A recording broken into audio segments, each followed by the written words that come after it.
I had developed some limiting beliefs around, oh man, I'm the one that always has to do everything. And this probably came from a little bit of childhood stuff too, but I think it's easy based on how you grew up to say, man, if I'm going to do it, it's going to be on me. Yeah. And that was definitely my story. And so as a result, I've had challenges throughout the years, like asking for help, because I had this limiting belief that if it was going to be done, or if it was going to be done well, or if it was going to be done right, that I had to be the one to do it. And then that created a whole series of challenges in my success journey that I'm still working through.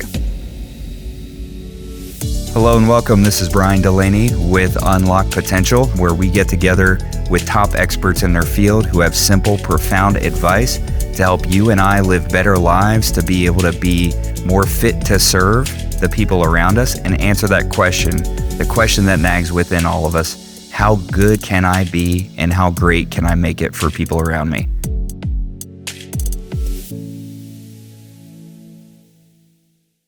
Hello and welcome to Unlock Potential with Brian Delaney.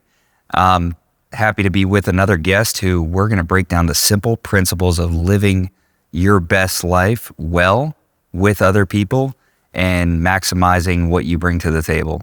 Unlock the potential, unlock the ability to feel great and help other people do the same thing. So I'm joined by my guest today, Cicily Newsom. She is one of the most profound communicators that I have gotten a chance to be in business with, and she has been awesome as far as her influence to others to help people do just that. She's acted as a guide by the side for so many people to not only knock down their barriers, but build the bridges from the life they have to the life they want, and incredibly excited for you to join in on this conversation. Awesome. Hey, sis. Hey, what's up, buddy? Fired up to be sitting here with you because we've gotten to sit in a lot of different places in our life, in our business, and enjoy all the ups and downs, sometimes more than others. But first, I think it's important for us to do two things. I want people to be able to hear some of your best things. So I'll set you up with a question, but also to learn where you come from, what your background is. So my first question to you would be, what are 3 practical ways that people can rewire their mindset to bust down the barriers, whether they're in their personal life or business life? Wait, awesome start. Thanks, Brian. Thanks for having me on. I would say, maybe in no particular order, throughout my, success journey, as you would call it, really the past decade of my life, had some pretty influential people that reminded me that the first thing that we have to do is really identify where are the limiting beliefs in our life, and that can sometimes be, what are the stories that I tell myself most often? Yeah. Sometimes we have to dig a little deeper for that, but it's like, oh man, I'm always late, or, oh man, I'll never have what this person has, or, no matter how hard I try, things always seem to go for the worst. So we have to identify the limiting beliefs. So I would say number 1 would be that, because once we identify what those limiting beliefs are, then number 2 would be to literally rewrite a better belief. And when I say rewrite it, it's literally on paper, this is what I've always thought. This is the way I want to think. So number 2, really writing out and scripting out what the new narrative is. And then 3, as odd as it sounds, it's repeat that, not just in your mind, but read it aloud, write it constantly. And so that you begin to really rewire they would call them the neuropathways that have led to that limiting belief. Because I think that what happens is we have these beliefs probably from childhood, probably from the places that we were raised, from the people that we were raised by, and we don't understand how influential and deeply rooted those beliefs are, and the massive work that it's going to take to undo those and replace them with better beliefs. I love that so much, because I had a really dear friend of mine and a mentor say, we live by stories. We live by stories. And sometimes those stories are supportive, and sometimes there's part of those stories that need to be rewritten. And I feel like that's the journey from, whatever it is to adulthood, from childhood to adulthood, from dependence to independence, to being able to build great relationships. For you, when you talk about some of those beliefs or some of those stories that you've had to rewrite, what have some of those been for you, and what are they now? Yeah, sure. I think probably for me, it started with just the sort of like the lineage in which I grew up. I think it started as a child. Like, it starts at home. It starts whatever your story was of maybe you grew up in a great household, maybe you didn't. I grew up in a loving family, but never a financially stable family. And so I had this story or set of stories that were like, hey, one really positive story is that you don't need money to have love. That was great, or support. And that was huge to build the foundation for me as a confident woman, even though I wasn't necessarily financially confident growing up. And that was not modeled for me. But I was a confident woman because I had been raised around like, you don't need money to have love and support.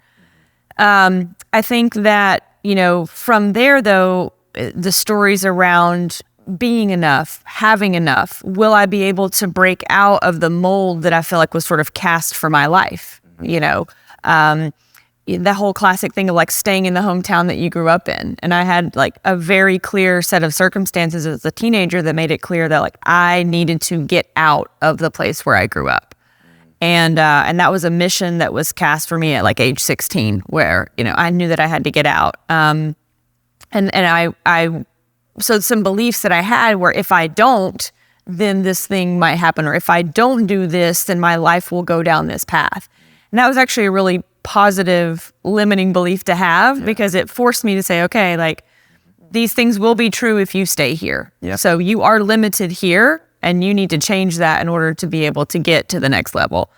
Other limiting beliefs, I think, can happen even around our relationships with people, especially if you're in a partnership with a spouse or maybe with your kids. But for me, I had developed some limiting beliefs around, oh man, I'm the one that always has to do everything. And this probably came from a little bit of childhood stuff too, but I think it's easy based on how you grew up to say, man, if I'm going to do it, it's going to be on me. Yeah. And that was definitely my story. And so as a result, I've had challenges throughout the years, like asking for help, because I had this limiting belief that if it was going to be done, or if it was going to be done well, or if it was going to be done right, that I had to be the one to do it. And then that created a whole series of challenges in my success journey that I'm still working through. Oh, yeah. Well, it's crazy how these things just build on each other, isn't it? It's like, I want to, it's important for me to be viewed as competent, right? So I do things that make me viewed as competent. And in order to not be viewed as incompetent, or in order to be viewed the correct way, I can't ask for help. And so not only do I try to look competent, but then I don't ask for help. And then I'm like, why am I always all alone? It's just like, I don't know, maybe because you built the prison, then stepped in it and closed yourself in here. Right? So no, that's 100% true. And I watched, it's so cool to be on a journey with people over time, because I got to watch you break down these beliefs, like almost to the point where physically breaking down these beliefs. I remember we were on the kind of boardwalk right next to, if you can call that, right next to the Ohio River in Cincinnati. I don't know if they have a boardwalk. Maybe it's a promenade. But I was running with you guys, and we were out exercising and doing the things that we knew. You got to start the day strong to finish strong. And I see you and your husband, Ayers, both pounding your chest, saying, I am a money magnet. Right? Success doesn't come to me, it flows through me, right? Just like watching you retell these stories to yourself and the universe at the same time. And after that, I saw the story actually start to come true, where those stories went from inside of you to a manifestation outside of you. Talk a little bit about your process, how you process that, and how you got away from, like, because the first times I did that, I saw you guys doing that. I was like, well, that's super embarrassing. Like, I would never do that. And then I found out that I had to choose between like cool and broke and all of that. So yeah, I'll definitely attribute it to Anthony Robbins and some of his work, which he learned from Jim Rohn, which he learned, all the greats. But I think the power of affirmations is very real, and I've seen it play out in my life because, I think we're constantly talking to ourselves. Yeah. Right. We're talking to ourselves more than we're talking to anyone else. We're constantly telling ourselves those stories. We're affirming those limiting beliefs that we had. And I got to a point where, life wasn't unfolding as I thought it should. And so I knew that there was going to be change that needed to happen. And I also knew that, even at the time, I knew that in order to get different, I was going to have to do different. And so then when the idea was introduced to me to literally speak out loud the things that you want to happen in your life, I was like, okay, I'm not a shy person. I can get behind that. I did theater in school. I can put on a show for myself every day. Yeah. And then you start to immediately, even just the reverberation. I think ancient traditions talk about sound and sound healing and sound therapy and vibration. And it's amazing once you start. It's one thing to write something down. I will be wealthy. Wealth flows to me in avalanches of abundance. But it's another thing to physiologically hear your body making a sound that is a sound that is telling you who you are, who you're going to be, And I don't know if I'm really saying that super well, but for me, this idea of okay, let's start out small. Oh, every day in every way, I'm feeling stronger and stronger. If you're trying to get fit and go to the gym, every day in every way, I'm feeling brighter and brighter. Every day in every way, I'm more and more outrageous, and then you start to kind of laugh at yourself, say, A, I feel really good after I do these things, and B, who cares what these other people think about me as I'm walking down the boardwalk saying them, because I know a secret that they don't know, which is that I am on a path to change my life.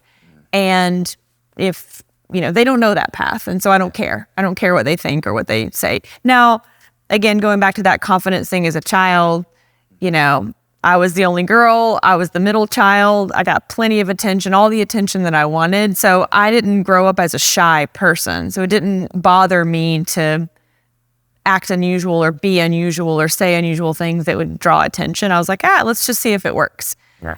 But then on a more serious note, what begins to happen is when you really anchor these affirmations into your life by saying them out loud, you start to create new pathways. And then, when given the choice, one of our dear mentors once said, every time something happens, your brain is going to put a file into the filing cabinet. Yeah. And the next time that thing happens, whether it's good or bad, your brain is going to go to that file and say, oh, this is what I do when. When it gets hard, whatever the file says. When it gets hard, I persevere. When it gets hard, I quit. And so these affirmations really just help me completely wipe out the old files and start replacing them with better files so that I just had more resources in my filing cabinet when things got hard or when I met challenges. So good. And there's so much there to unpack, because both of those profound things, both the affirmations for me learning that so many times in my life, I've been like, well, why won't you believe me? Mm-hmm. But really the belief I wanted to get from other people was something I was unwilling to give myself. Yeah. And so I didn't even buy it. I needed other people to buy it so I would, right? And so when I started to buy it, that was when things changed. Not when other people believed in me, but when I started doing things that were believable. So fair, yeah. That's when it changed. And the other thing you said is just about that vibrational pattern, right?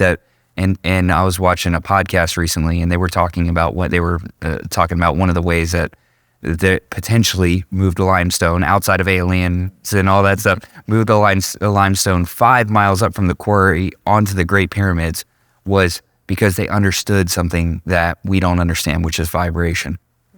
It's a very simple concept that my phone is this difficult to push when it's like this, or this book is that difficult. But if my phone was vibrating right now, it would take far less effort to move. Yeah.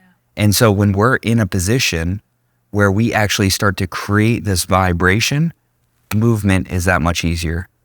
We start to break apart from this place where we have all of this tension, because the tension in front of us expects us to be as still as it is.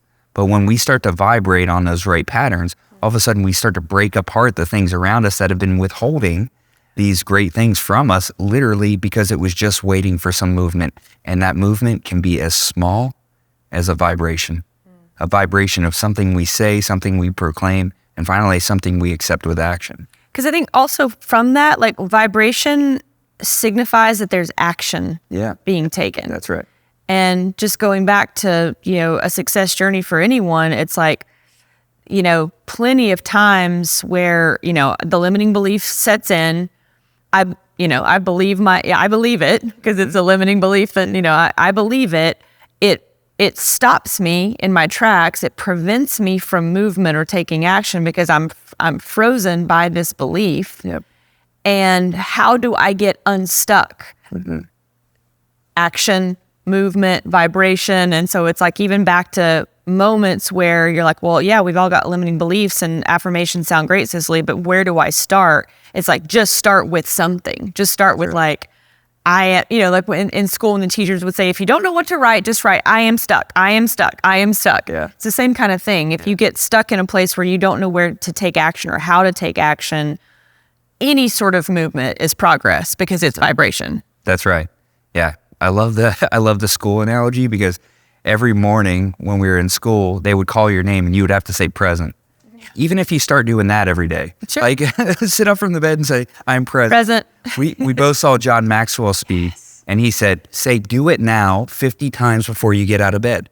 Do it now, do it now, until you're at that place where I cannot sit here any longer. Yeah. Like, I no longer cannot move, right? I have to move. And I remember seeing one of these times, and we'll edit this out if you don't want to share this, but with you and your husband Ayers, and I had been coaching you guys for a little bit in the business, and you had made some great progress. Effectiveness was on the table, which is one of the first things that I always look for. Can these people be effective? No matter what the excuses are, can they put those aside long enough to be effective? And you both had come from a place where you had been successful before in a lot of ways. You had time, you had travel freedom. You were both great at your career in the restaurant industry, and well respected and known by so many people. In fact, when Ayers walked in for an interview for the first time, there was another gentleman who was in the midst of building his agency at the same time I was, who said, how do you know them? I was like, I don't know them. And so well known, but you had run into a roadblock. You both had run into this place of resistance, and there was a choice. And inside of that choice were two pathways.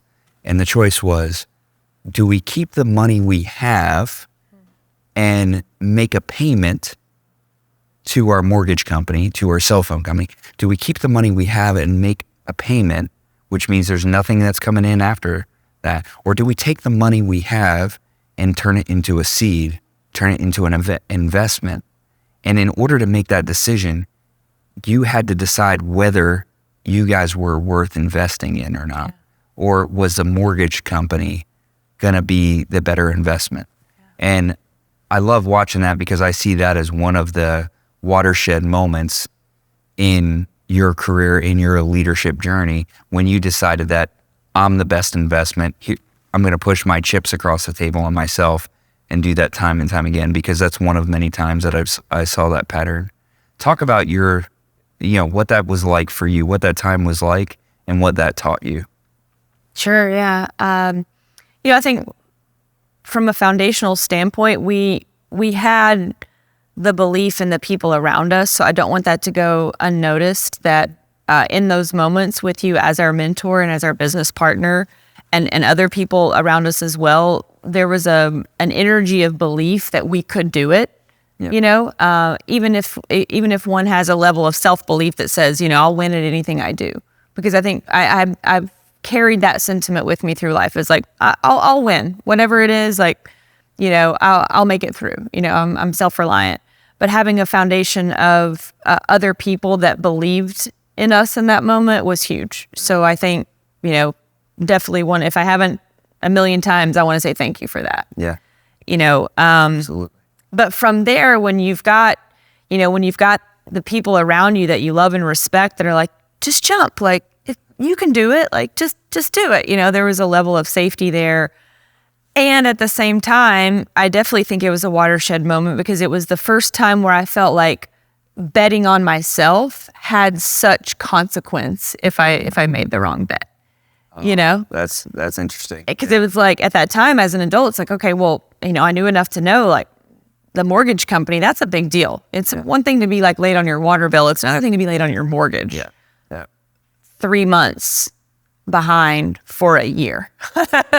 These times over and over again. I remember that specific year was the hardest year in business, and in marriage, because we were a couple at that point, but saying like, if you don't bet on yourself in this moment, what are you guaranteed to get?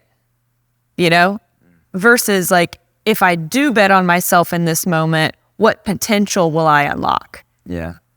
And, that made the choice relatively easy in that moment, even though it was like, well, will I lose my home? Will our cell phone bill be cut off? Like, how will I know that this investment in myself and in my business is going to have a return on it? And the thing is that's scary is like, we won't often know that until after we've taken the leap, after we've taken the bet, And so it really opened a different side of me that once I did it that one time, like once I made that decision, like, okay, we invest in the business, we get some marketing, we get some leads so that we can go out and earn some money. But if I don't buy the leads, then I'm definitely not going to earn any money. My phone's going to be cut off anyway.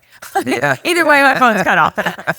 It'll either be cut off with like no seeds to plant, or it will be cut off with seeds to plant, But I think overall, like, it created a pathway for me that said, if you can do it this time, you can do it again. You can do it again. And it created resilience in me, and also a resilience in my husband that said, yes, like, we bet on ourselves and it worked. I'm willing to bet it all at this point.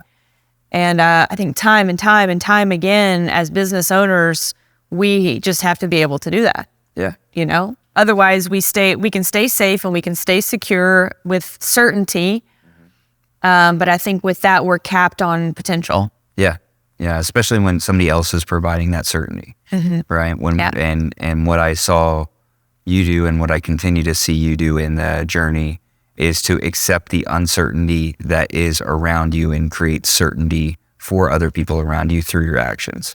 And that's a powerful thing, because I think most people in those circumstances, they've got a greater, their story of potential failure carries way more weight than their vision of victory.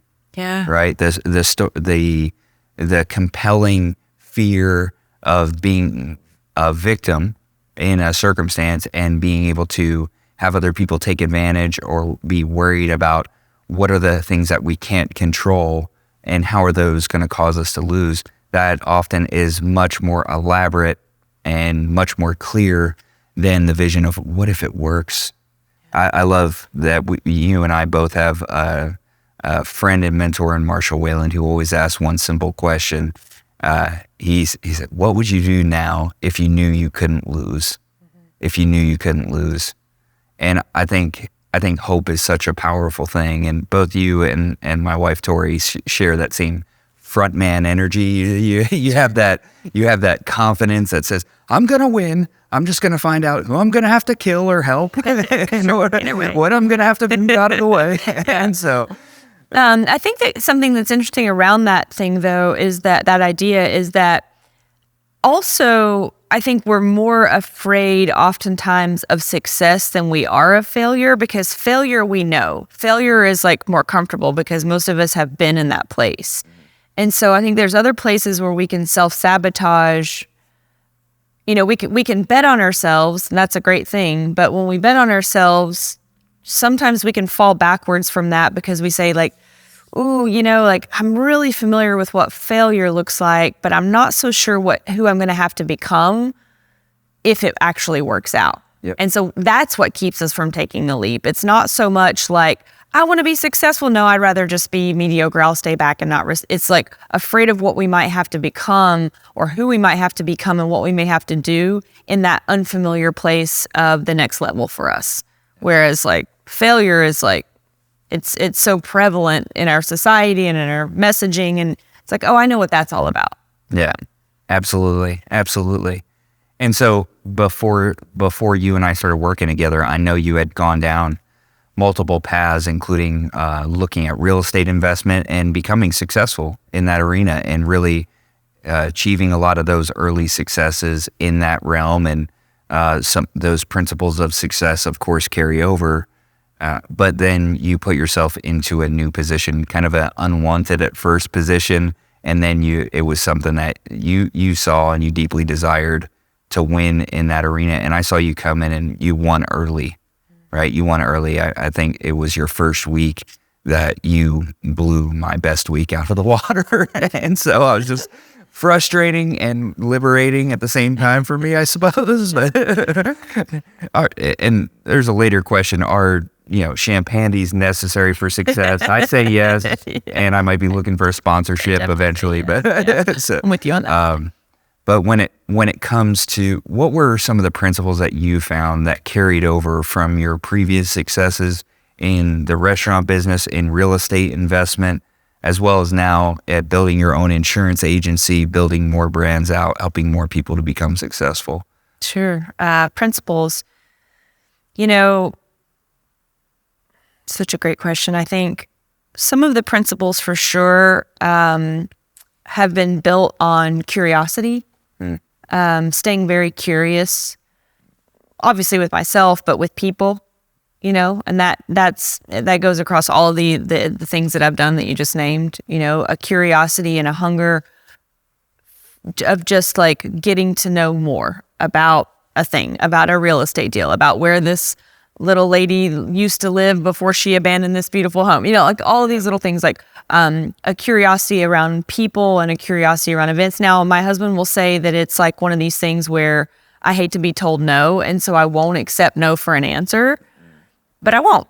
Yeah. And that's been a principle that I feel like has really helped me, is like I am very slow to take no for an answer. Mm-hmm. So a curiosity is, I think, curiosity has been great for me. I think another one is just humility around success, or humility around, the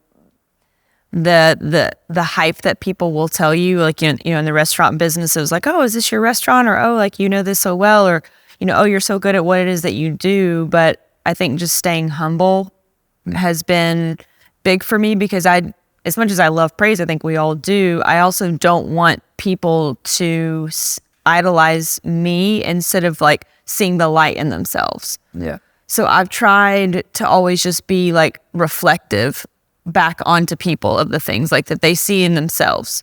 Yeah. And it's like, man, if you're saying this about me, it's really just because I'm reflecting back onto you, the thing that, that you're saying. Yeah. I think also,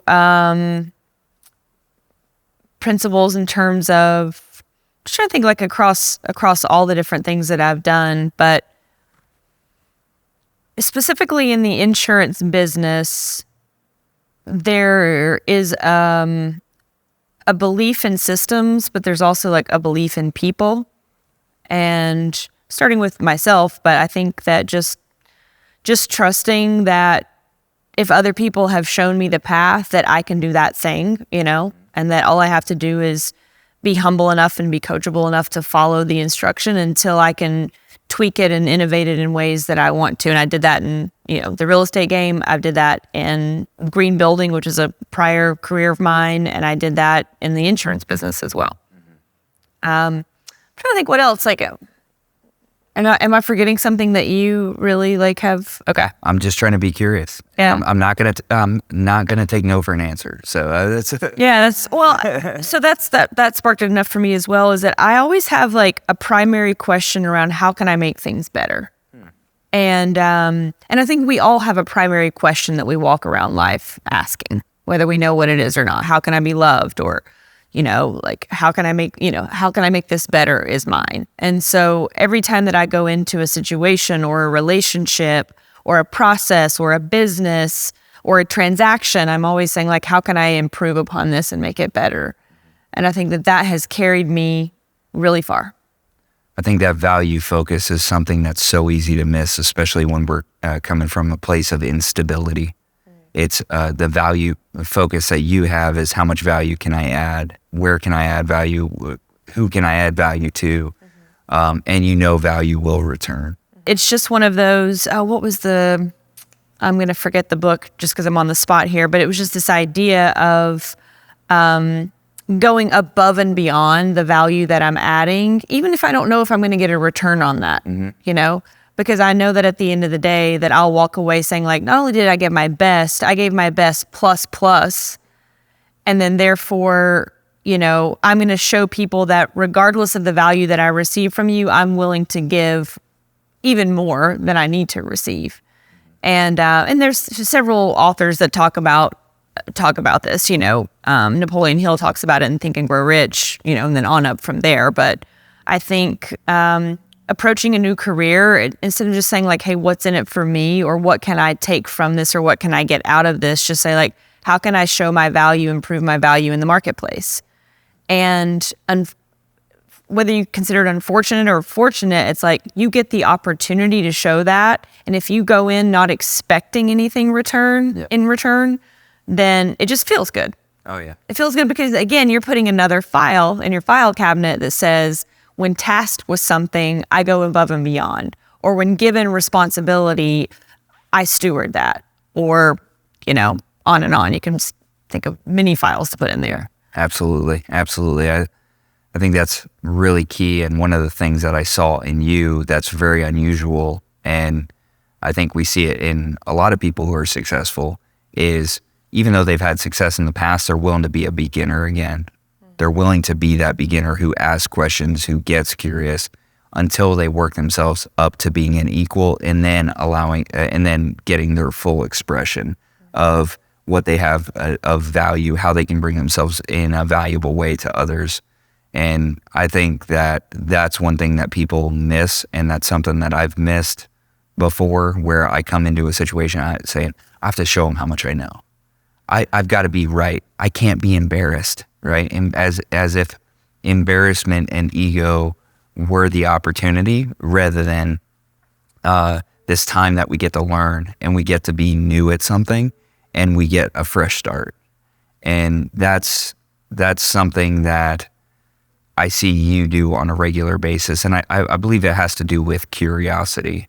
I know you and Ayers introduced me quite a bit and really turned me on to some of this self-development, right? More than just professional development. I had done a bit of self-development before I came here, but I saw you both, go to events, walk over coals, bring yourselves with energy, build vision, and really make that investment in each other and in yourselves in order to make your life better, right? Because you deserve it.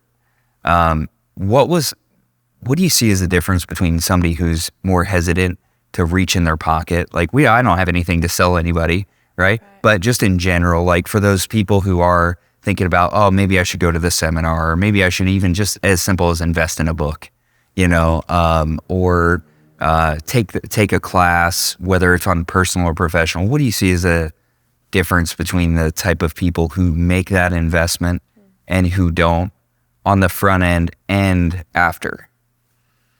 Yeah, I think that if you want to be taken seriously in the marketplace, then how do you expect someone to take you seriously if you don't even take yourself seriously enough to like put that investment in? We go to chiropractors to maintain our spinal systems. We go to mechanics to maintain our cars. We go to maybe some therapists to maintain our minds. We go to the gym to maintain our bodies. But like there's this place where we have this like reluctance to investing in ourselves for the sake of self-development. And I think that the difference is that people that truly take themselves seriously, that they have something to offer to the world, or people that feel like that they are owed something, and so they're just going to sit back and wait for, you know, their shining moment of glory when they finally get, you know, I don't know, they get on the stage, or they get recognized for the hard work that they've been doing, but they haven't really shown anybody in their world that they're serious about growing themselves. And I just think that, you know, the world, the market, whatever you want to call it, won't take you seriously unless there's evidence that you're putting in that work first. And so I don't know. I don't know if I'm articulating it well, even though you said I was a master communicator. On the spot? No, I know. But I think it's something around, well, one of two things. Either we're afraid of what we're going to find when we go in. I think that's so big. We're afraid of what we're going to find, so it's easier just to keep everything superficial and just to maybe blame circumstances or talk about circumstances instead of taking true ownership. Okay. So maybe we're afraid of what we're going to find. You know, maybe we are surrounded by people that are sadly trying, even subconsciously, to keep us small. You know, I remember my grandmother when I was 18, and I was like, I had chosen the college that I was going to, and I was going off to college. And when my grandmother found out that I was going off to college, her words were, "Why do you want to do that? You should just stay here and help take care of your mother." That was like my grandmother, you know, and, you know, and I'm sure she didn't mean harm to me. She loved me, but in that moment, she wanted to sort of keep me small, because who knows what would happen if I went off into the big wide world and learned something, you know? Yeah. And so it's just little things like that. We constantly have those voices that are around us that say, why do you want to do that? Wouldn't it be just much easier to just not do that thing and pay attention to me instead? Or we're afraid that that those people in our life are afraid they're going to lose connection with us. Right. And we're afraid that we're going to lose connection. Yep. You know, what if I can't relate to my grandmother anymore because I go off and, you know, I learn something, and then I judge her for her choices in her life, you know? So I think that there's a bunch of reasons why. But I think the biggest difference in someone who's choosing to versus someone who's not is just starting with the self-belief and saying that, like, I am worth it, but I want to go out there into the world, and I want to have, I don't know. I'll just cut that part. That was a rambling last few minutes. No, I honestly, I don't want, I wouldn't want to, because I think you're exactly right. And when I was first on a growth journey, first getting from a place, because you and I share a lot in common. I knew by the time I was 16, I had to get the F out of where I was living. I had to leave as quickly as possible, because I kept hearing these stories of people who hated the place that they decided to live in. And they had decided to do it, not actively, but passively, just by staying. Yeah. And then more and more things kept them there over time.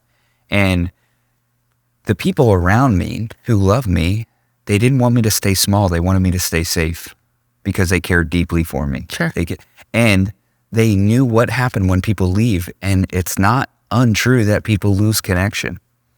And even up to recently, one of my biggest limiting beliefs has been that, what if I grow and I grow away, or I kind of grow out of the relationships that are the most important to me? Yeah.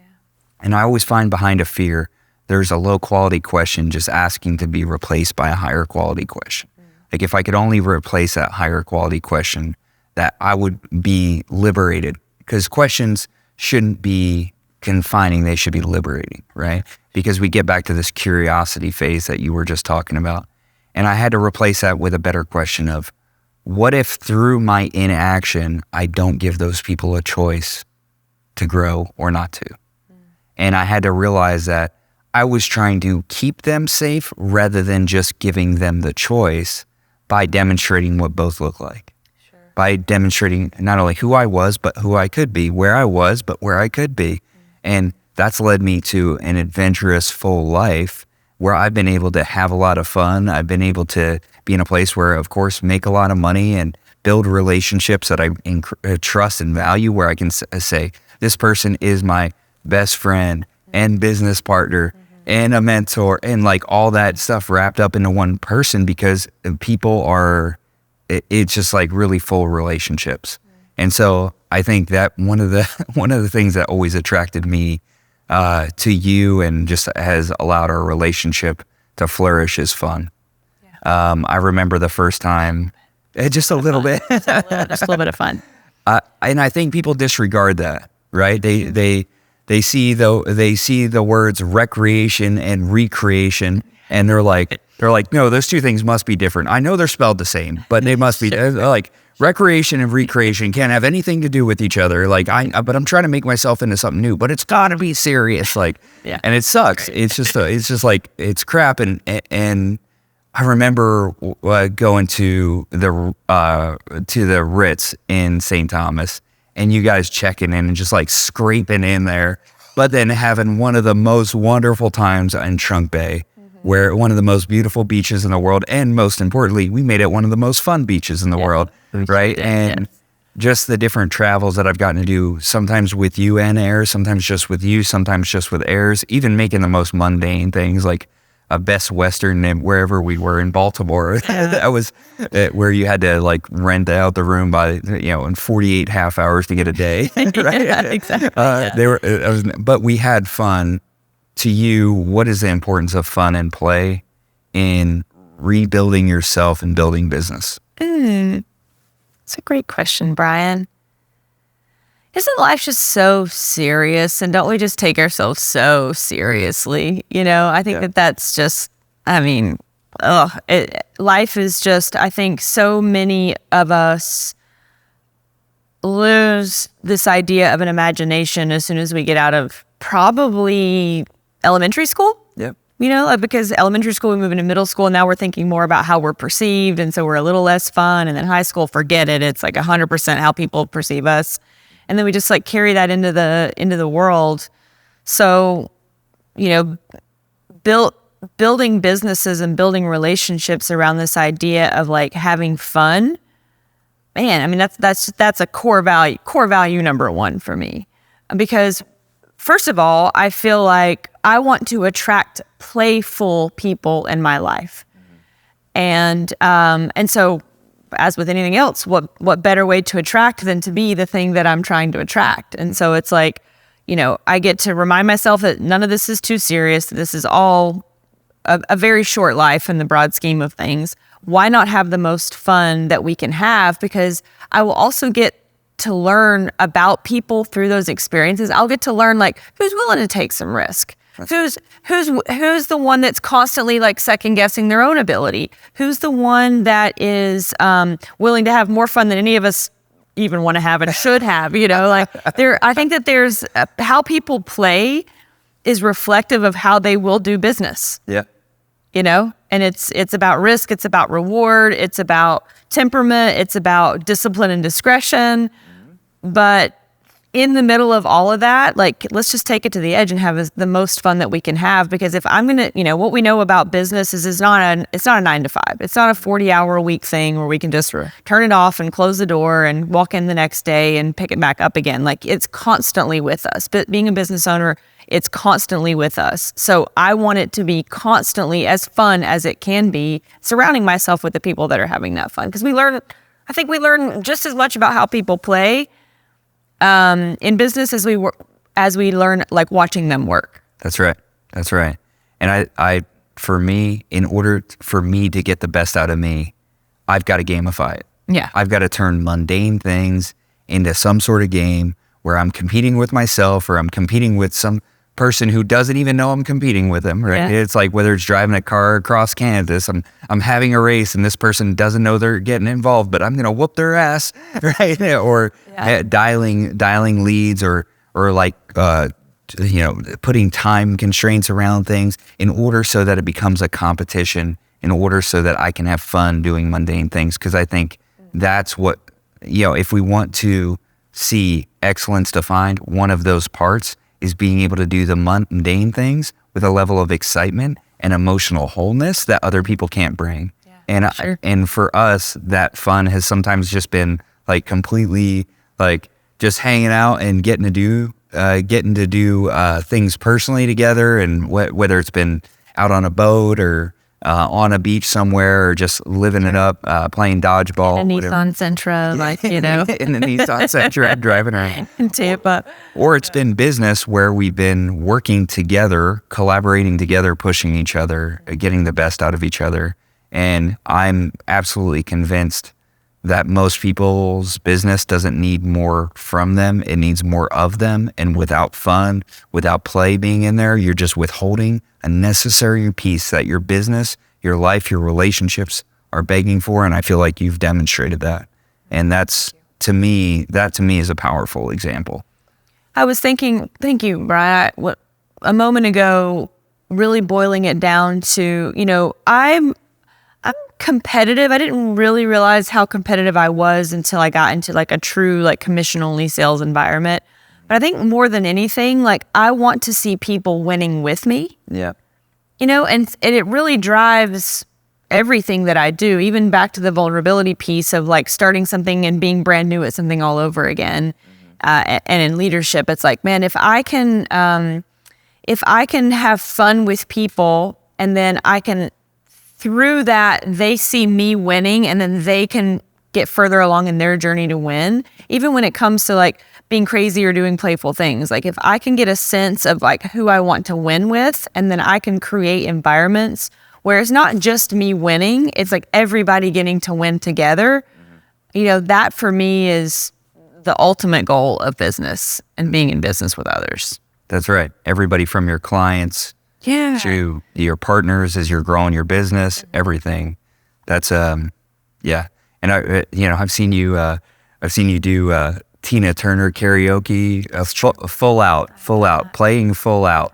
Like, and that's a big thing that has always attracted me to you and to our partnership and our friendship, is being able to do that, whether it's dinners together during COVID or whatever it is, just like always being able to end the night with that laugh and just like a deeper relationship. And that to me is a profound thing. And if anybody was to get anything out of this conversation, it's to build relationships like these, to build relationships of where you trust people, where you get to have fun with people, where you get to recreate together. And the thing that I love now is just like, this is meant to be a platform for people who have such important things to say, and they live those out, they demonstrate those, and other people need to hear from them and need to see them. And I know you're on the beginning of your journey of becoming, like, getting that message out more publicly, really sharing your heart with people, living that out more publicly. Where can people find you and join you on that journey? Yeah, thanks. So Instagram handle Cicily New. There's definitely some rebirth happening for myself as well. So Cicily New, CICILYNEW, Cicily New on Instagram. Lifegolden.com. So LIFEGOLDEN, lifegolden.com is a really fun just rebranding of our insurance agency. Mm-hmm. And you'll be able to find certainly how to, what we do and who we are, but keep an eye on Life Golden hashtag as well, because we're growing a brand just beyond just life insurance. It's truly been a golden life the past decade with you, Brian, being in business. And we're excited to just continue to encapsulate what that means for others and ensure that other people have a golden life as well. Love it. And thank you all for joining our conversation, and just look forward to this being the first of many conversations with Cicily and getting to bring airs into it. And that's a whole nother ball of fun that he brings to the table. Gosh, so once we can afford 3 chairs here, we'll bring him in. But yeah, thank you all for joining us. And look forward to our next conversation that you get to be a part of and that we get to build together. Thank you all for joining our conversations. We're developing this platform for simple, profound tools and techniques that can help you get the best out of your life and, more importantly, unlock potential. You can find me across all social platforms at The Brian Delaney, and online, come visit us at thebriandelaney.com.